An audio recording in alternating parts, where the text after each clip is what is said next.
নমস্কাৰ পুনৰবাৰ এটি নতুন ভিডিঅ' লৈ মই তুলসী আপুনি সকলোকে মোৰ ইউটিউব চেনেলটোলৈ স্বাগতম জনাইছোঁ আৰু এইটো আমাৰ ৩ নম্বৰ দিন নতুন ৰুমৰ সন্ধানত যিহেতু ৰুমটো এৰিম আহি থকা ছেপ্টেম্বৰ মাহত গতিকে দুইজনীয়ে এটা ভাল ৰুম বিচাৰি আছোঁ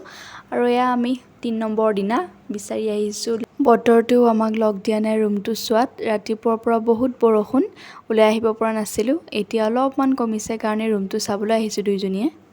আৰু এয়া আমি অলিয়ে গলিয়ে অনাই বনাই ঘূৰি ফুৰিছোঁ ৰুম বিচাৰি আৰু ফাইনেলি আমি বহুত সময় মূৰত পালোগৈ এটা ৰুম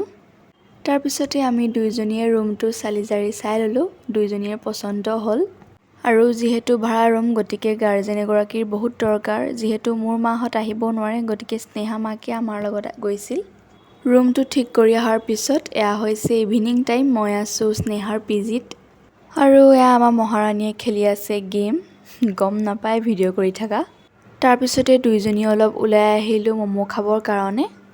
সন্ধিয়া টাইমত মানে ৰুমৰ পৰা বাহিৰত ওলাবই নোৱাৰে কি ক'ম আৰু মোৰ কথা ওলাই আহিলে ইপিনে চাব ম'ম' ষ্টল ফুচকাহে চিকেন চাওমিন ভাজি আছে ইপিনে মই মানে নোখোৱাকৈ থাকিব নোৱাৰোঁ আৰু কেতিয়াবা যদি মোৰ হাতত পইচা নাথাকে তেন্তে সন্ধিয়া সময়ততো মই ৰুমৰ পৰা একদমেই নোলাওঁ আৰু ম'ম'কেইটা যে খাবলৈ যে ইমান ধুনীয়া আছিল নহয় আৰু এক প্লেট খাবলৈ মন গৈছিল কিন্তু উপায় নাই যিহেতু অলপমান পেট বিষ আছে গতিকে এক প্লেট ত্যাগ কৰোঁ আৰু